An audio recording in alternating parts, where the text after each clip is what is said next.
आपण पाहत आहात जन आवाज न्यूज मराठी। आपली माती आपली माणसं। भरधाव कारचा कहर, टेम्पो दुचाकीला धडक, एकाचा मृत्यू। पुण्यातील शिरूर तालुक्यात पाबळ येथे भरधाव कारमुळे भीषण अपघात झाला। ओव्हरटेक करण्याच्या प्रयत्नात पांढऱ्या रंगाच्या कारनं आधी छोट्या टेम्पोला आणि नंतर दुचाकीला जोरदार धडक दिली। या अपघातात एकाचा जागीच मृत्यू झाला असून तिघे जण गंभीर जखमी झाले आहेत।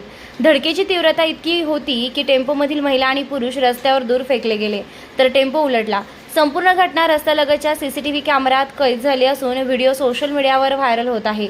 धडकेनंतर बचावलेल्या दुचाकीस्वारानं संतापून कार चालकाला जाब विचारण्यासाठी दांडका उचलला, मात्र जखमींची अवस्था पाहताच त्याचा राग शांत झाला।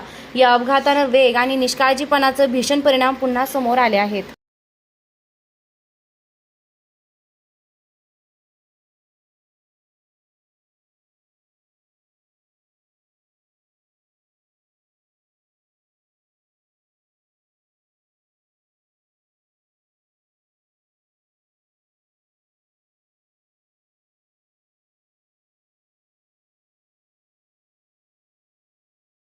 ताज्या अपडेटसाठी जन आवाज न्यूज मराठीला लाईक, शेअर आणि सबस्क्राईब करा।